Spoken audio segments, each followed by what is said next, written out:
எடப்பாடி ஸ்டாலின் இந்த முயற்சி எடுத்தாங்களா? உதயநிதியும் எடப்பாடியோட மகன் அது தெரியாதுங்க. எனக்கு சொல்லப்பட்டது இன்னொரு பக்கத்தில் நீங்கள் என்ன எடுத்துக்கிட்டிங்கன்னா, இந்த முயற்சினால தான் இடதுசாரிகளும் திருமாவளவனும் கூட விஜயை சப்போர்ட் பண்ணுறதுக்கு நோக்கி தள்ளப்பட்டார்கள்ங்கிறது தான் அவருடைய கருத்து.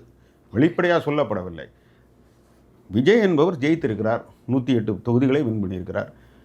அவர் யாரோடையும் கூட்டணி வைக்கவில்லை, நாமும் அவருடன் கூட்டணியில் இருக்கவில்லை. ஆகவே இந்த அரசை எப்படியே நடத்தணும்னா அது அவருடைய தலையெழுத்து. அப்படி தான், தட் இஸ் ஹிஸ் ரெஸ்பான்சிபிலிட்டி. அதனால நம்ம திமுக அணியிலேருந்து வெற்றி பெற்றிருக்கோம், நம்மளுக்கும் அதுக்கும் சம்மந்தங்கள் மாதிரி தான் இருந்தாங்க.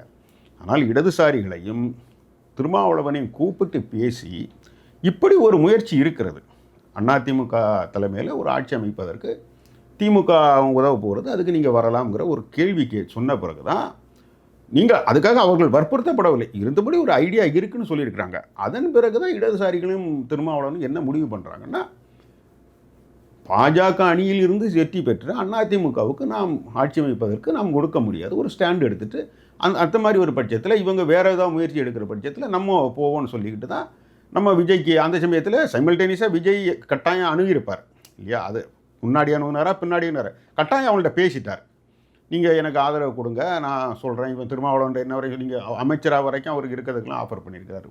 அமைச்சரவையில் 3வது நிலைமை இருக்கிறதுக்கு அவர் கேட்ட போர்ட்ஃபோலியோ கொடுத்து எடுக்கிறதுக்கு நீங்கள் என்னை வழிநடத்துங்கள் என்று சொல்கிற அளவுக்கு அவர் பேசியிருக்கிறார். விஜய் திருமாவகிட்ட பேசியிருக்காரு.